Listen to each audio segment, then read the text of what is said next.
dragon lived in misery and spoke out on the internet in abject futility. His lustful lumpy thoughts caused his pants to swell all tight. So he donned his cape and fedora hats and prepared to white night. Welcome back. Today's episode begins with a Q&A and ends with a timeline. First question. What was the guy's story about shitting on a stove and leaving it on?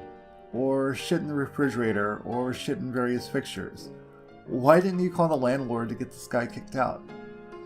The feces he left around falls into three categories. A. Experiments he conducted. The stovetop feces thing was an experiment he conducted after his toilet was broken, and I refused him access to mine, and his neighbors got sick of letting him use theirs. I think he was trying to find some new way of getting rid of this shit. Either that or he thought it would be funny to make me clean shit off the stovetop, and then got curious about what would happen if he turned on the burner. He really liked playing with heating elements and fire. It was fucking stupid. The dead cat in the oven, I think, falls into this category as well. B. Feces in the refrigerator, shit in the closet, vomit on the TV, etc. I lump this into the oops, I shat on your carpet during a party category. C. Shit inside baggies in various places. After I stopped letting him use my bathroom, he got angry. I think this started off as a way of proving to me that I should let him use my bathroom. After a while of this, I think it started to take on a life of its own. And he started stashing his feces due to some mental illness. This is purely speculative. I read your post the other day. Hilarious story. I'm having a hard time picturing the Home Alone security system, though. Okay, if you ever owned a sliding door, you know that you can secure it from being opened by putting a wooden dowel on the treads while the door is closed. This is great, except it can't be opened from the outside. So what I did was I attached a string to the dowel and led the string up to the top of the door through a little loop nail and back down to a remote controlled car. By moving the car with a remote control from outside the apartment, I could cause the string to be tugged, raising the dowel, granting me access to the interior of the apartment. I'm almost more proud of the wire trick because I gain endless pleasure from that fucker spending hours and hours trying to yank on the stupid dummy wire I put out there for him in order to get inside and mess with my shit. OP, is this anything like correct? Kick-ass story, by the way. That's basically correct, except the string attaches to the end of the bar nearest the asshole that doesn't know what the fuck is up. It is actually resting on the treads themselves, on the ground. Pulling the string would tilt the bar up at an angle, allowing the door to be opened. That is actually a very good rendition of Jed freaking out because he doesn't know what is up. Haha, I caught that he was shitting himself in that picture. That actually is a very good rendition. Holy shit, I don't think I've ever heard a more disgusting tale regarding bad roommates. Are you just a wimp? The first time I found a turd in the apartment outside of a waste receptacle, I would have yelled at him at the top of my lungs and made him clean it up. Actually, Jed was much smaller than me and emaciated. In retrospect, I could have taken him easily. That's just not how I do things. I do not break the law. Ever. Absolutely must have a clean, orderly house, which is why I went around cleaning shit up regardless of who did it. I'm not some cowardly little bitch. In fact, I think Jed was afraid of me. Which is why he did passive-aggressive shit like shitting in light fixtures. I generally don't try to solve disputes by shouting or anything. I just quietly give notice of the unacceptable condition, document it, and clean it up. Somewhere back at my parents' house, I have a box full of typed, dated, signed letters to Jed stating the date, time, and extent of the mess I had to clean up, and a notice that such behavior is not acceptable, and that unless he stopped, I would move out and make him responsible for the rent. Those letters helped me eventually recover back rent from him, or the equivalent value of the common area he exclusively occupied during my stay there. I eventually got so pissed off at the condition of the rest of the apartment that I could only deal with it by sealing it off and ignoring it. Essentially, there was a blank period of about a month where I absolutely ignored anything from the common area, which is why it got so bad. I was crazy busy with schoolwork and my job, so basically shut the whole situation out of my mind for a while. After some time, I came to the realization that this guy might start a fire and get us both killed, which is really the beginning of the end. The thing that ended the insanity was the discovery that A, he had access to the fuse box, and B, he could trip the fuse to my room with some metal and a hallway plug. And C, he was too stupid to manually flip the fuse switch and just turn off my power, so he had to go the fire hazard route. I think he might have been afraid of touching the fuse box for fear of being electrocuted. But I'll detail the downfall of this shit later. For those of you wondering why I didn't call the landlord, I was kind of in denial. I just figured that whatever happened over there was Jed's business. I think I was on a sublease under him at the time, so I wasn't too worried about damage to the apartment. I withheld rent from him during this time too. His family is paying rent for the whole unit, and I would reimburse them directly. I deducted cleaning costs and other things from the rent I paid him. I think he was too embarrassed or crazy to call me on it, or have his lawyer financial guru daddy get me busted. Quick fact.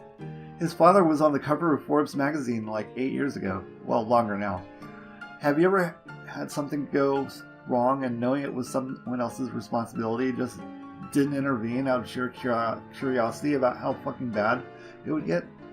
I didn't turn him in for that reason too. I just wanted to see how bad it would get. I was stupid, mad, curious, and really didn't have any responsibility for damage to the unit, knowing his family would cover the costs. So basically I didn't kick his ass for 2 reasons. A, I am always law-abiding to a fault, and B, the setup I made was really very convenient for me and made it so I never even had any contact with the guy. It was basically rent-free. I paid $50 a month in rent after all of the deductions for unsanitary conditions and ouster from the common area I made and documented, and got to keep after the courts got done looking at it. And I was exiting and entering from an opposite end of the house. Basically, I only really knew what Jed was up to during his period from forensic evidence in the apartment and the accounts of friends, neighbors, and the police. Yeah, dude, you're crazier than he is. From my perspective, imagine this. You're strapped for cash. Someone offers you a studio apartment with mini fridge and bathroom for $50 a month. And after you move out, you're given a few $1,000s just for living there. The only catch is there's a closet you can't open and you have to tape around the edges, and the lock to get in is a remote-controlled car rig. Sounds like a good deal to me. Jed couldn't make much noise to bother me after I confiscated his music equipment. All the people talking about going apeshit sound like the nutballs to me. I'm very easygoing and I came out of this ahead. I'll get to the remuneration later. Also, it was very satisfying to have this asshole shit in a locker across town and know that he desperately wanted to fuck with my shit but couldn't. And couldn't prove I ganked his stuff. He would flip the fuck out in rage from this. I think that might have contributed to his degeneration and his madness. Timeline. I kind of messed up the timeline for this stuff, so here's a quick run through before I continue the story. Time A. Tons of parties, vomit being cleaned up by me, tarantula punching, etc. I start withholding rent at this point, and I'm subtracting $200 a month from the rent for cleaning costs. Time B. His girlfriend leaves him. His friends stop hanging out with him. He smashes his bathroom. He uses mine for a time, is denied access, uses neighbors for a time, is denied access, and is angry at me for refusing him access to my bathroom. I fixed his faucets so they wouldn't leak all over the place and sent him a bill. He gets really pouty and angry and does the famous shit on the stovetop. He does experiments with various places to piss and poop, eventually settling on leaving it in baggies around the house. When I tell him this is unacceptable, he responds with a demand to use my bathroom, which I refuse. Around this time, while cleaning the stovetop, I find the cat in the oven. It has a collar on it, so I put it in a box and return it to the owners, not explaining where I found it and advising them not to look in the box. I don't know how that turned out, and I didn't give them my name. I hope it got hit by a car and wasn't killed by Jed. Time C. Jed starts trying to get at me by playing his subwoofer really loud at odd hours and demanding to use the bathroom. I get back at him by packing away all his stuff, including the audio equipment, and storing it in a friend's storage unit across town. I think he started to really go truly crazy at this point. I come home finding him taking things out of my room and putting them into his truck. I restrain him and call the police. By this point, he is beyond all rationality and is completely flipping out. So he's put in the cop car for a while, and the officers help me unload my things from his truck. For some bizarre reason, the officers do not arrest him, but after talking to him, let him go. I think my calm temperament made the officer not realize he was violent, and that is why I was restraining him. My motto in life, so it goes. Time D. I dubbed this time the ceiling. I really don't mind cleaning up poop and piss. I used to be the assistant manager of an apartment complex, but it's taking too much time to clean. I buy and range shop and seal things off after writing a surrender letter to Jed declaring that he has evicted me from the common area. Shortly after, I come up with my home alone security system, withhold rent except for a nominal $50 a month, and go on with life as if I did not have a crazy roommate sealed away in the other end of the apartment. Time left on the lease at this point, 2 months. Edit. Time D is when he shits in the bushes and is arrested for the night. Time E. The black time. I'm not sure what exactly went on in the apartment during these 2 or 3 weeks. This is around the time finals are going on, so I really don't care. Water starts leaking from the wall, so I re-enter the common area to see what's up. This description really deserves its own post and will clog the timeline up, so I'll elaborate later. I fix the water leak, which he had been covering up with newspapers, and promptly exit. Once he finds out I was in his area, he flips out and makes a lot of noise over there, but I do not investigate. Remainder. There is only one further final re-entry by myself with a flashlight. I couldn't get in with my key because the door was messed up and his sliding door was blocked with a mattress, so I kicked down the door and re-entered. After a quick walkthrough, I called the fire department, the landlord, the police, and an ambulance. This is full of drama and will be detailed in its own post. And that's going to do it for now.